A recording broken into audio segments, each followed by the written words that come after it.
Let's begin with 3 Oms together.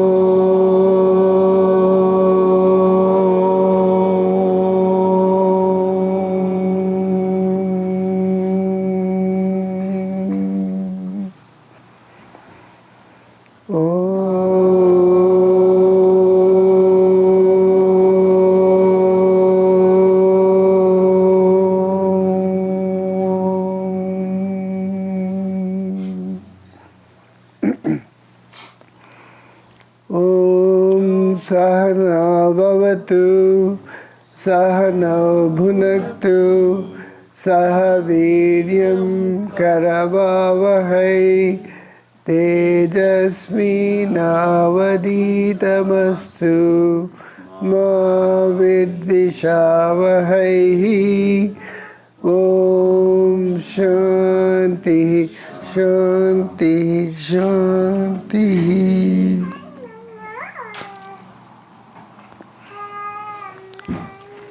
I bow to Supreme Almighty God. I bow to saints and sages of all times, of all places, of all religions.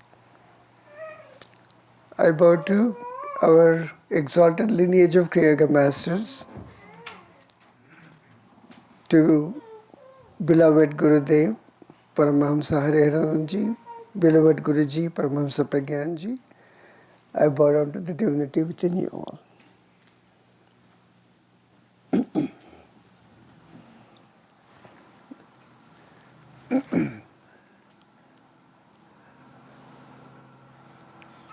So, day before yesterday, Yogacharya Kaushal Baba talked about the aspect of fear. So, some of you were here, some of you may not have been here. But we'll continue that discussion. But let's start with, what is important for us in, to be in life.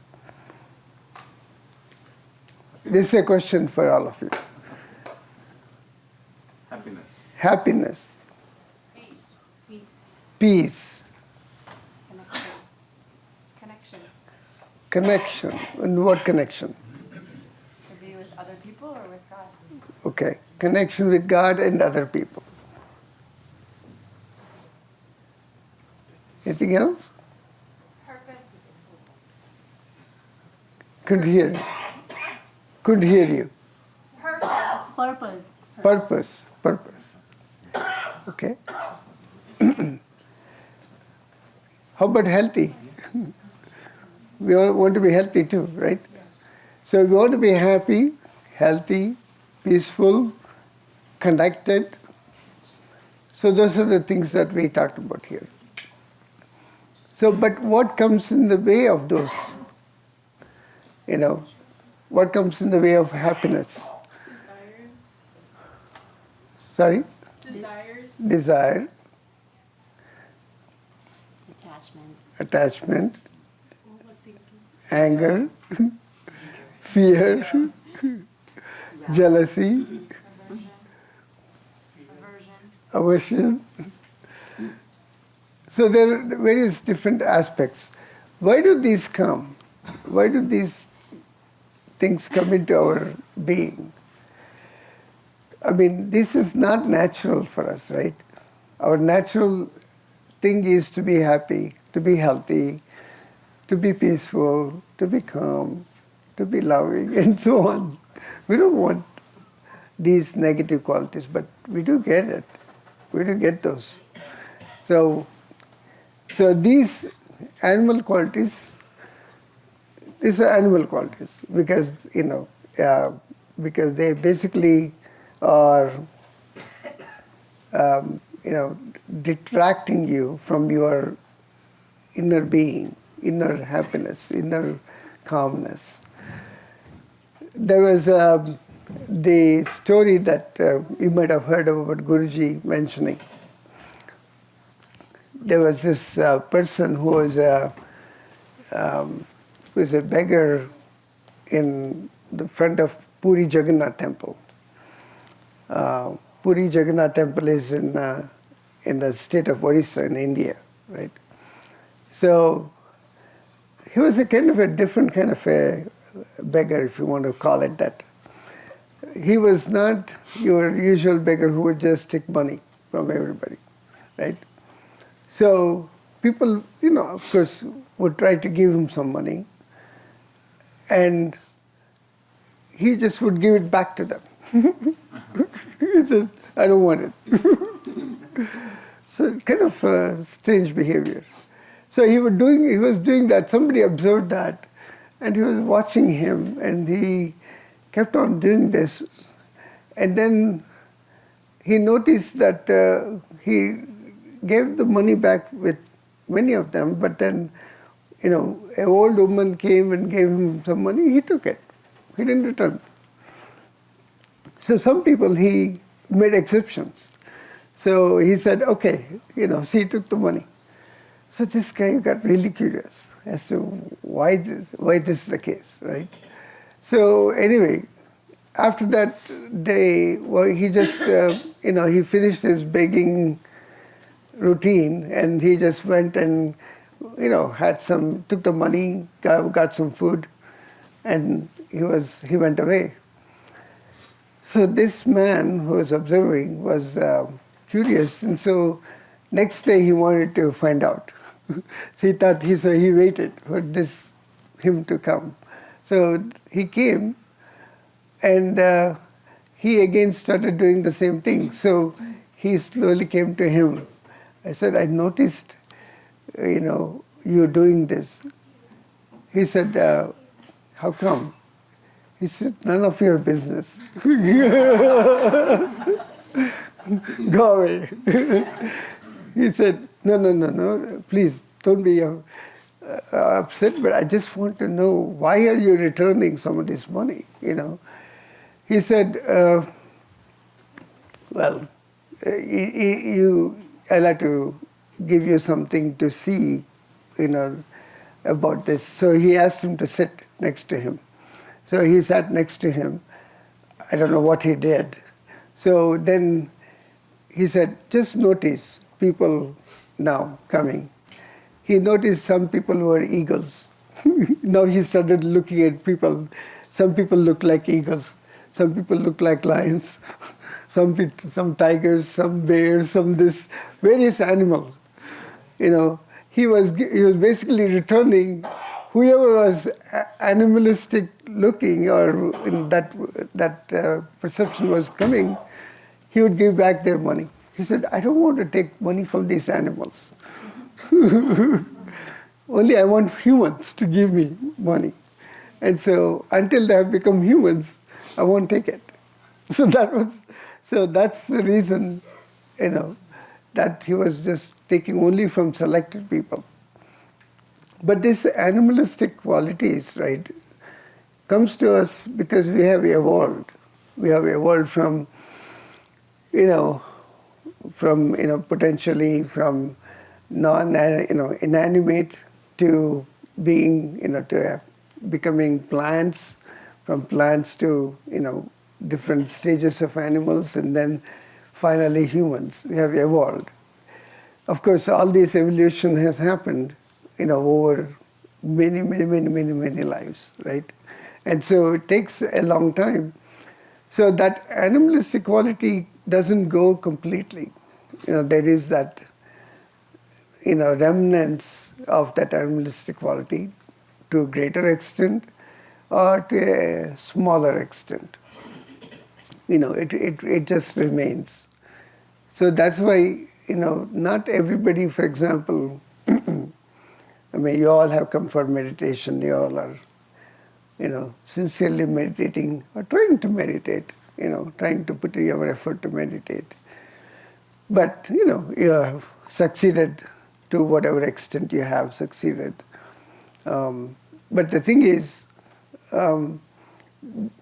do you see that happening across the board? No. Not everybody is interested in meditation, right? So there are four, Lord Krishna in chapter 7 mentions about 4 kinds of people who don't really care for spiritual evolution. So one kind of people, is the regular ordinary people. They basically are, interested in food, sex, sleep, and have fear. These are the basic aspects they have. Fear is there. They have some fear of whatever, fear of losing something or fear of dying, whatever it is. There's some fear. So they have this normal living. So they basically are in the lower centers. They don't go they don't know any better, or they don't care about anything better. They just are in these aspects. Then there is you can say mudas. Then there is the naradhamas. Naradhamas are people who are even kind of go by instinct. Their instinct is influenced by the, environment they are in. They will just act out of whatever, without any right or wrong thinking. They just act it out. So good or bad, doesn't matter. They just act it out. So that is another kind. Then there's a third kind. They are intellectuals. They're intellectuals, and they basically are, they actually seek, go to saints and others and so on, but they are listening to them not for learning from them, to find defects, to see what are the defects that they are, in their teachings, and trying to basically gossip about that. You know what he said? It's so nonsense. So that kind of a thing, basically commenting on that kind of thing, right? So then we have a fourth kind, who are, if you know Duryodhana in Mahabharata, Duryodhana was the wicked prince, if you want to call it. That he basically he knew what was right. He knew exactly what was right, and he knew what was wrong. But he could do anything right. He wanted to do only wrong things. He knew exactly what is right or what is wrong. In fact, he was asked, "Don't you know what is right or wrong?" He said, I know, but I cannot follow that. My tendency is to only follow this way."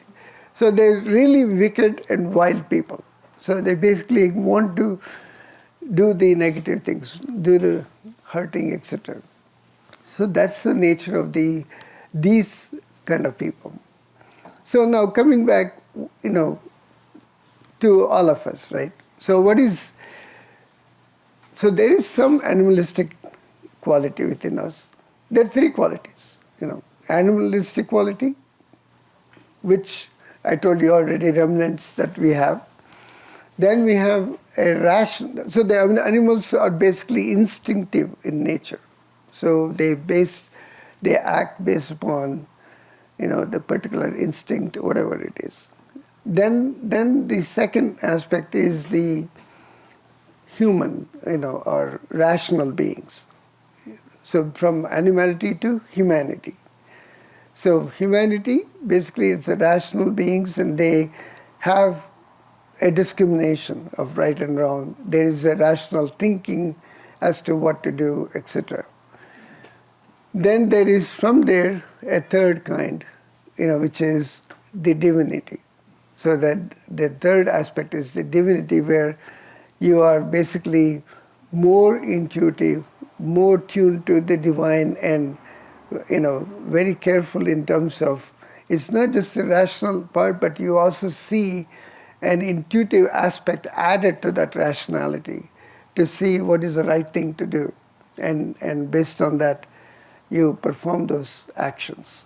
So these three qualities that we all have, there's some animalistic quality, they're still there, but less or more, depends. Then we have the rational aspects, and we have the divine qualities. Again, what proportions, each person is different, right? So if you want to call it, the divine qualities are more the sattvic qualities. The divinity is the sattvic aspect. Sattvic aspect basically wants to perform the, proper things and do the meditation more, towards peace and calmness, etc., of course. Okay? Then we have the human qualities, the rational beings. They are a combination of sattvic and rajasic qualities. So there is some action that they want to perform. They like to perform some action. It's a good thing they bring others into the fold of, whatever good things that they are pursuing, for example. So, for example, they may bring people into, hey, let's practice meditation together. So they like to organize, they like to bring things together, they like to do things to help others too.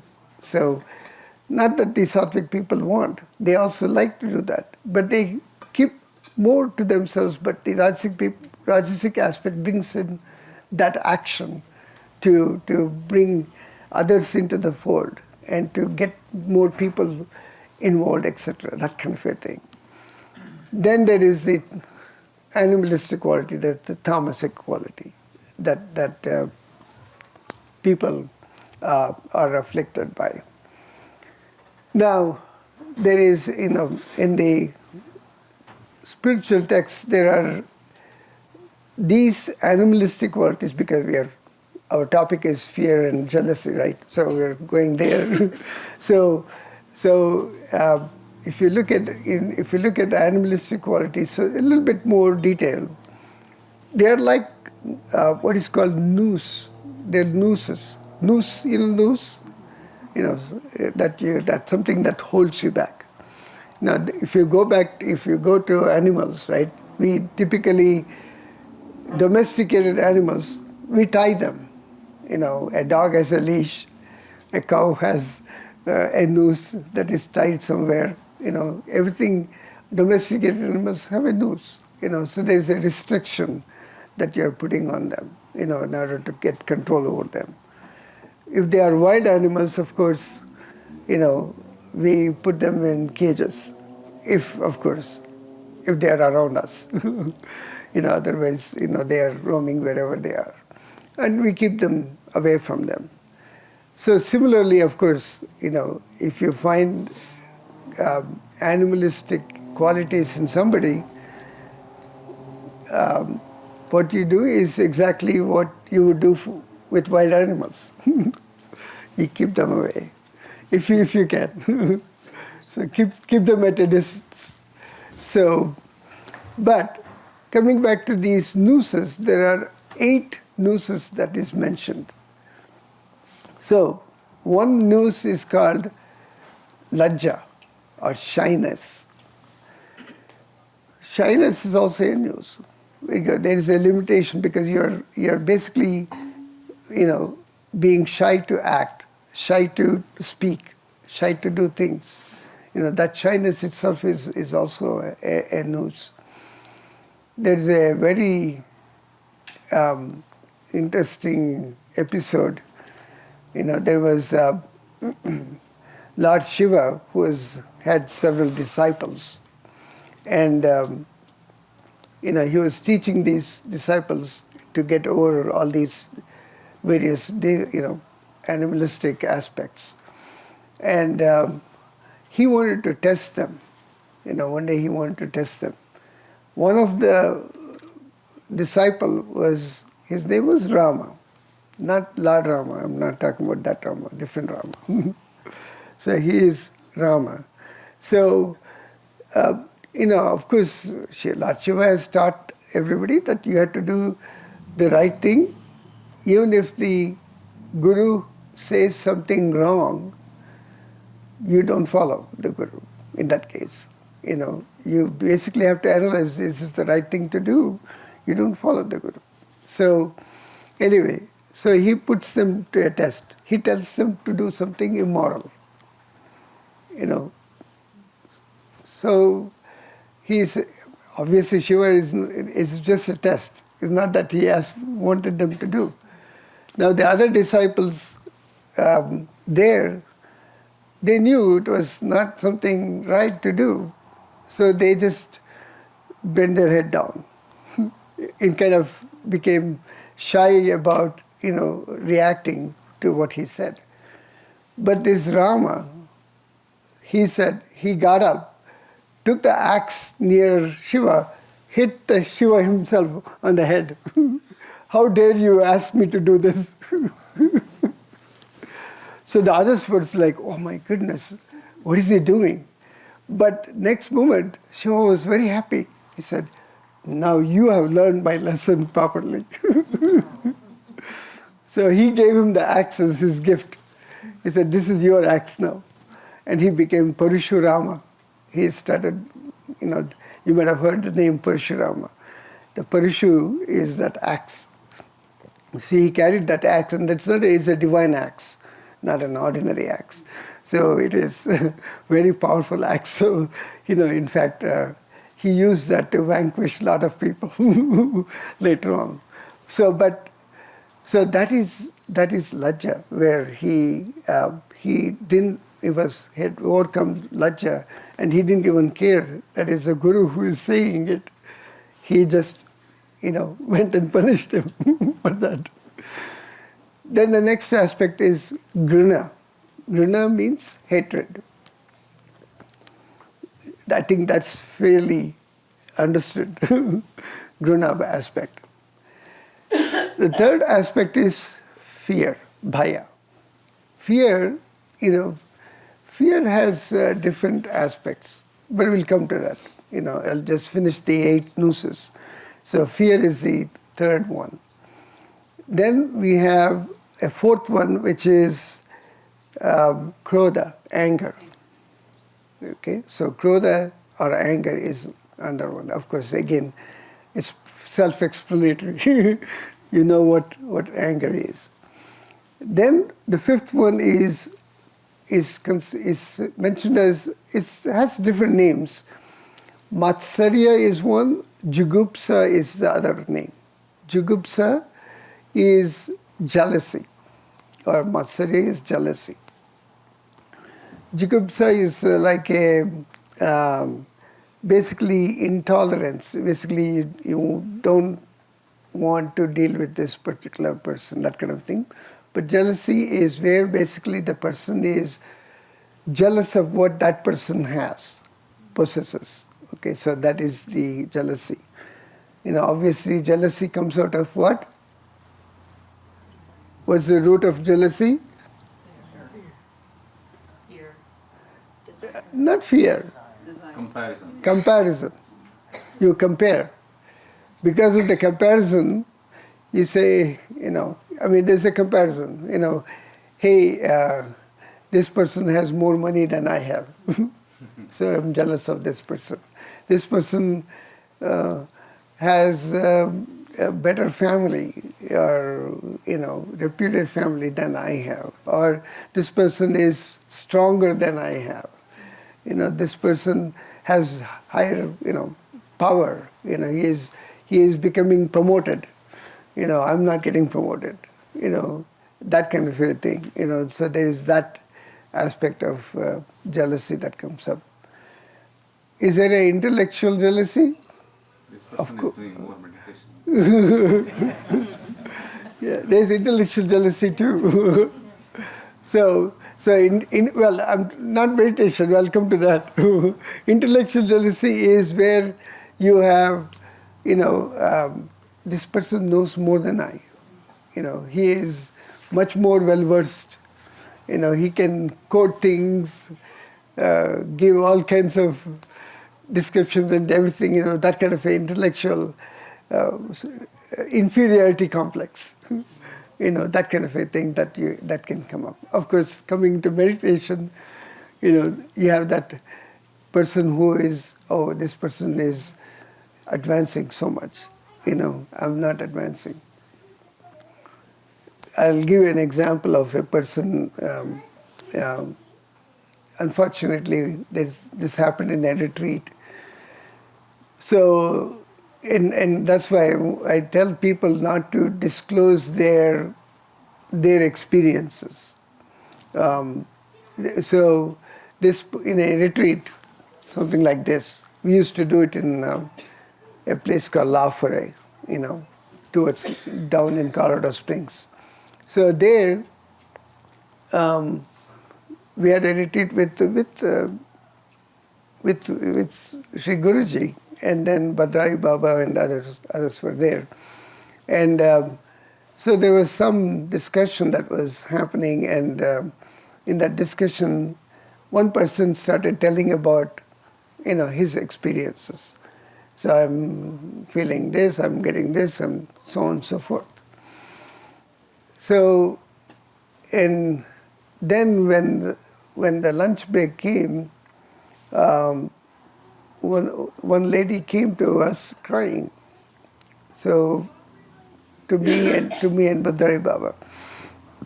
Excuse me. So she started crying, and she said, he's getting all those experiences. I've been meditating for 40 years or whatever number of years.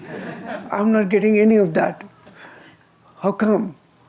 And she's crying. We said, each person is different. Each person's journey is different.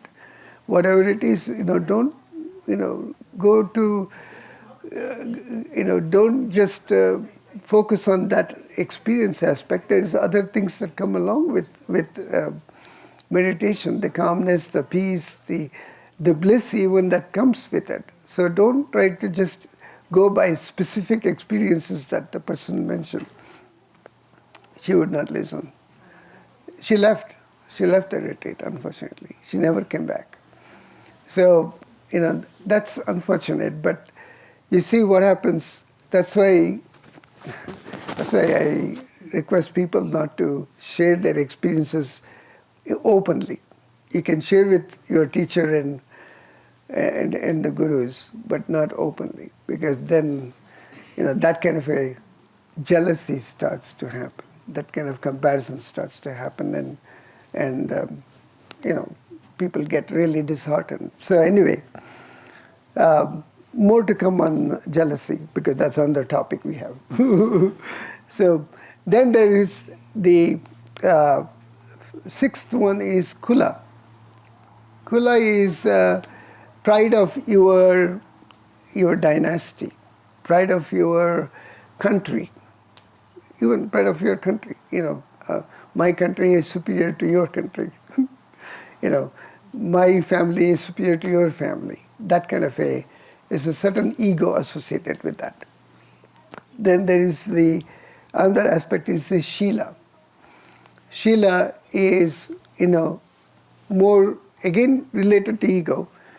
It says, oh, I'm a vegetarian. I am a woman. I'm a man. I'm such and such. I have, I'm so accomplished, etc. Those kind of aspects that come up. Then there is the Jati. Jati represents, it's about caste, about creed, about race. I'm a superior race than you. You know how that has caused a great war, right? So that kind of a thing, distinction as well. So going back, the 8 nooses or 8 pashas, 8 limitations that bind us. So noose is just something that binds us. So 1, shyness. The second one is hatred. Third, fear. The fourth one is krodha or anger. The fifth one is jealousy. We talked about that a little bit. And then we have sixth one, which is Kula. Seventh one is Shila. Kula is your aspect about dynasty, the particular family that you came from and so on. And then Shila, your particular characteristics. Man, woman, simple as a man and woman, or I'm vegetarian, I'm a doctor, I'm such and such, those kind of things. And jati, race, religion, creed, caste, all of those aspects that come in. Now, let's go to analyze a little bit deeper with each of those, right? So, and also we need to talk about how to overcome these aspects, right? Because these nooses obviously are tying us. Just like, you know how the definition of Arjuna is, right? Rajuna. Arjuna, the great warrior in Mahabharata, he is split as A plus Raju plus Na. Raju means rope, one who is tied, essentially. Na means no, but A means also negative. So it means Arjuna is one who thinks he is tied up, although he is not tied, So he is tied just like a domesticated animal, So we need to get over these aspects. So let's go to fear. So what is fear? Let's understand fear. Fear, fear has two aspects. Fear comes because either we have a fear of losing something or fear of death. In Patanjali Yoga Sutras, there is the mention of, in the second chapter, fourth verse, if you go to fourth aphorism, if you go to Patanjali Yoga Sutras, he talks about, 5 miseries that we have. What are the 5 miseries? We have ajnana, basically avidya. Avidya, ajnana, basically ignorance. That's one main problem. The main problem is avidya. Then we have asmita, ego, is the second misery. The third one is raga and dvesha, likes and dislikes. And so that's third and fourth. And then fifth one is abhinivesha. Abhinivesha is the fear of death. So these are the 5 miseries. So again, one more time. What is first one? Ignorance. Second one? Ego. So avidya, asmita, then raga and dvesha, likes and dislikes. And then abhinivesha. Abhinivesha is fear of death. Now, the main root cause he mentions is ignorance. Ignorance is the main mother. And these are the children. The eldest children being the ego. And the eldest child being the ego. And then these other aspects that come after that. Now, all of these, of course, let's go to each of them. And also, again, if you go to the next sutra there, next aphorism, he talks about it can be in 4 stages. One stage which is supta. It is not yet, these miseries are not yet pronounced. Okay, it's still not appearing. It's not. You don't see it yet.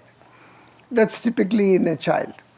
Because a child is still growing up and doesn't have likes, dislikes, etc. yet. So there's that that situation. Then there is a second one, second type of aspect where tanu means it is minimal, it is minimized. It is minimized because of the practice, because of the practice of meditation, practice of understanding, and understanding that, these likes and dislikes are not what I want to get into, because I'm beyond that. I need to go beyond that to progress myself spiritually. So with that understanding, this becomes minimal. It's not very pronounced. Then there is the opposite aspect, where you say, when a particular thing comes, like for example, let's say fear of death comes. You say fear of death, say, oh, well, everybody has to die. That's okay. If I have to die today, that's fine. Because I know that what I have accomplished all this time, is still going to be carried to the next life. So it's okay if I were to die right now, and I'll still be able to continue my practice later. So, with that kind of an understanding, so you're thinking opposite now, and also, like a monk asked somebody, he said, "Do you sleep every day?" He said, "Yeah, I sleep every day." "So, do you feel scared to sleep?" He said, "No, I don't feel scared to sleep. It's natural." So he said, sleep is like temporary death, essentially. You're just slept and you have no awareness of body. Everything is gone, right? No awareness in deep sleep, no awareness of mind, nothing. If you are not afraid of sleep, that is just a longer sleep. It's just going to be longer sleep, that's all. We were talking with Sri Guruji long time ago in our home, and he mentioned that most of the people, we're talking more than 99% of the people that die come back in about a year's time. They return back, in whatever form. Could be if they have done something wrong, could be animal, going back to animalistic nature or animal, but they could be humans. But they come back, they are born again, within a year or around that time of a year, a little more than a year, but not too. Only some people who have done some good deeds, some merits, good merits, they live, they enjoy something for a temporary, it's like a temporary vacation. So you have a temporary vacation of enjoying some things, and then you come back after that, So, but, if you haven't finished your journey, you've got to come back, at some time or the other. So essentially, that death is a little longer sleep. Basically, you are sleeping for a certain duration, and then you're coming back. So anyway, coming back to the four aspects. So one is, still in the dormant state. Then one is that is minimized. Then one where you see the opposite. When you have a fear, you see the opposite, and you basically get rid of the fear by considering that opposite aspect, or considering something higher. When you have dislike, you like you look at the aspects that you like about that person, and so, this person is so great, but in this way, this way, and this way. So that kind of a approach that you take. Then the fourth one, of course, is where it is fully no control. It is fully visible. People have fully exhibit the fear a fear of, their likes or dislikes or whatever, fear of death, etc. There's no control over that particular part. So you see these different levels, if you will. Obviously, the first one, which is, dormant state, is gone for us. So what are they called? Supta, Tanu, Supta, Tanu, third, what is third? let me tell you. Vichinna, Vichinna, and Udara. So, Vichinna is the one that is, Vichinna means scattered, but basically it means something where you reinforce a higher aspect instead of going down that lower path. So, it is, if you look at some of the characteristics that a disciple has to come up with, you have probably come up, heard about Uparati. Right? Uparati is where you think higher. You don't think about yourself, you think about get a broader view of broader humanity, broader set of people. Whatever that broader set is. It could be broader Kriya community. It could be broader humanity as a whole, or broader universe as a whole, whichever it is. So that is higher thinking. So you basically replace your misery by, going in that direction. So this is Vichinna is similar to that. Vichinna is where you don't give in to that thinking so much so that really affects you, because it can affect you. Then it becomes essentially, if you think about it more and more, it gets to be bigger and bigger problem for you.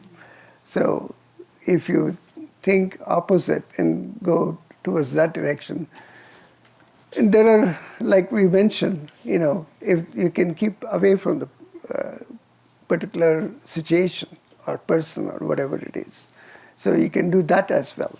So anyway, so those are the four different aspects. Now coming back to fear, what is one of the fears that we typically have?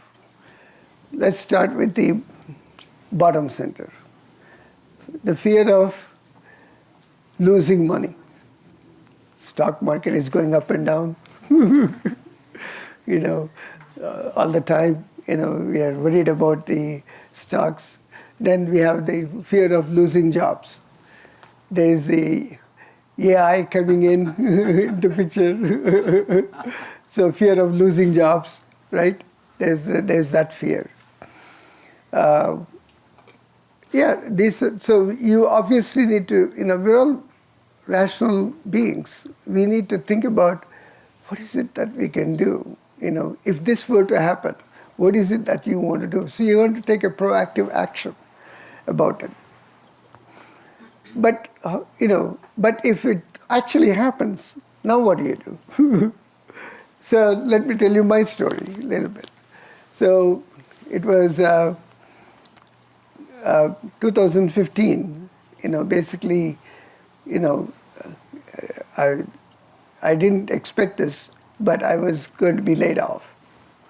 So I was going to be laid off, and I was given 2 weeks' time to find a new job within the company. And of course, outside the company, you can take whatever amount you want. But within the company, if you find another job, then, you can take that job. So that kind of a thing. So I said, it was really totally a surprise, because I wasn't doing bad from my perspective, right? So that's not the reason they said. They said it's because they have to eliminate whatever, reduce the cost or whatever, usual jargon that the people use or the industry uses, right? So then I said, well, okay, what do I do? So I basically spoke to Guruji, because I said, I wanted advice. So this is one way to solve it, right? You do find a solution yourself, number one. find a solution with a teacher, with a guru, as to what they can advise you. And thirdly, of course, you pray to God. And maybe you can do all three, not that they are exclusive, all of them, right? So anyway, I talked to our Guruji, and then I asked him, this is what happened. So what should I do? He said, I'll pray for you. I requested, Baba, can I have a particular, any particular mantra I should practice in order to, get over? Yeah, he said yes. And he gave me a mantra. And it should be given by him. So, that is where the power comes from, the energy comes from. So he gave a mantra to me. And so I started practicing that mantra, diligently, because, time was limited. so diligently I practiced. So now, then I got a message. I won't give you more details, but I'll say a message. It's where it said,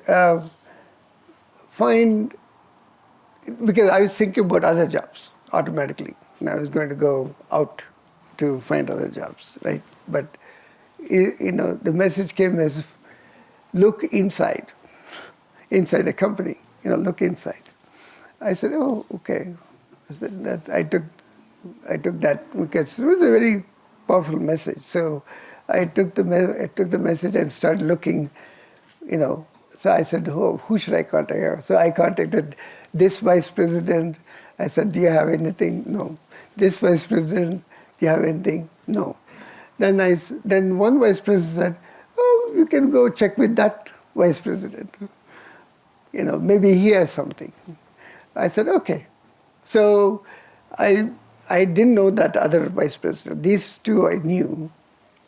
So I basically, set up a meeting and sent my resume to this person, saying I'm looking for a position in your department. So I sent it, and I was surprised that he accepted it, accepted my invite.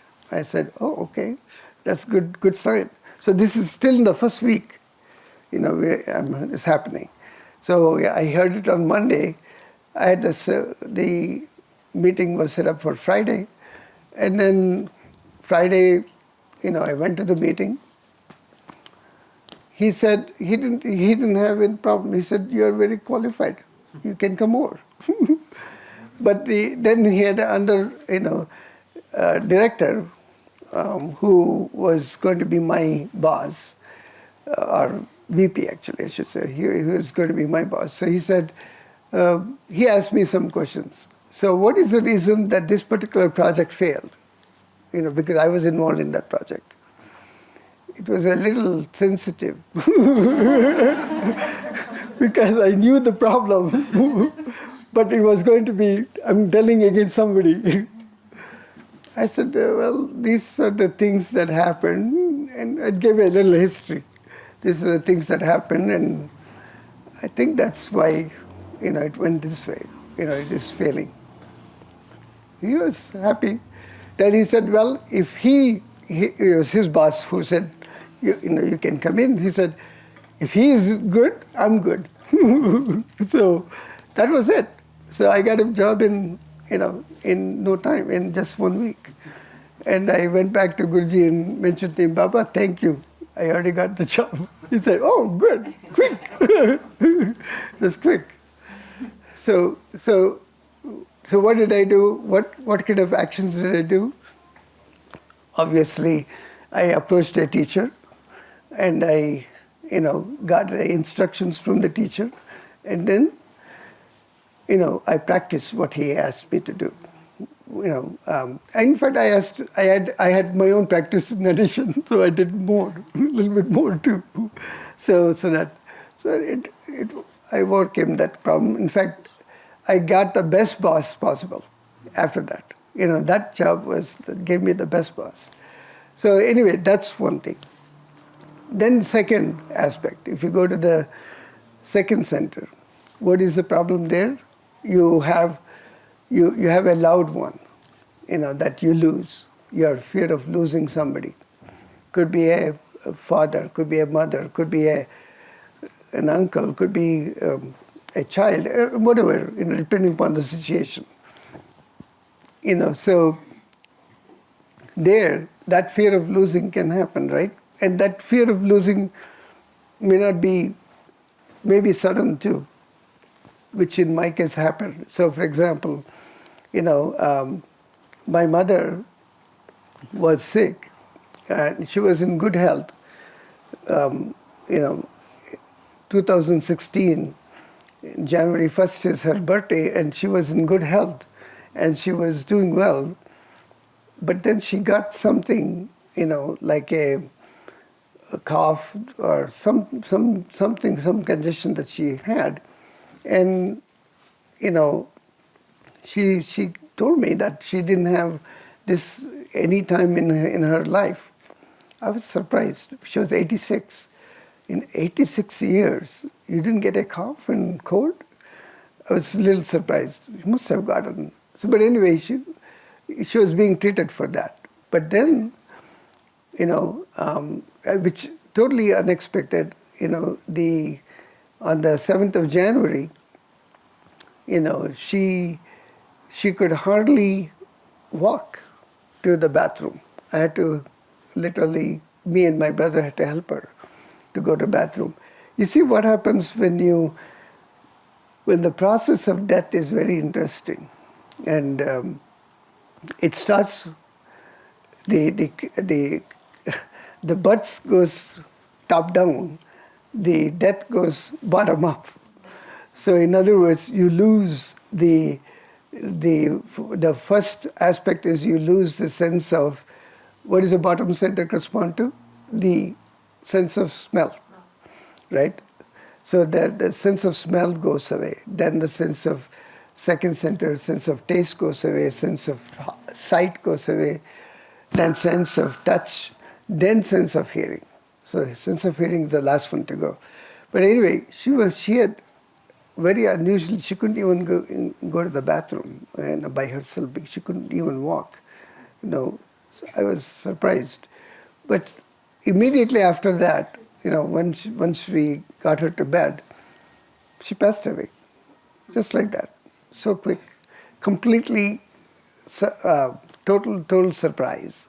For me, it was a shock, obviously. So, anyway, we tried to take her to the hospital, but she was gone by then. It was no use. So obviously, I was really in a very, very sorrowful mood at that point, and I called. Sri Guruji was in the Balagai ashram, so I called him and told him about it. Guruji said, "Why are you crying?" I said, "Baba, I lost my mother." Then he said, "She's in a good place. Go, don't worry about it." I said, "Okay." So with that assurance, I was, relieved. But loss of some, dear ones, that can happen, right? So that's the second center.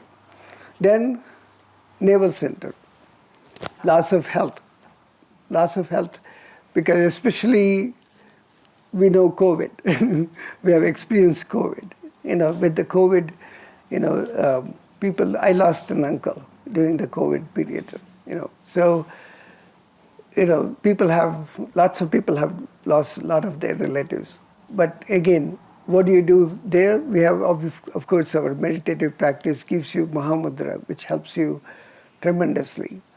You don't practice when you get unhealthy, of course. You practice when you're healthy. When you're healthy so that you prevent any of these unhealthy aspects, that can come up. Then we have the heart center. The heart center is the most difficult center. That's the one that gives you the most difficulty in terms of your uh, fear, anger, all these various aspects that you see, a lot of these come from there, right? Because of the emotional aspect that comes with it. So that, I don't have particular example to give, but that is something that there's a tremendous aspect that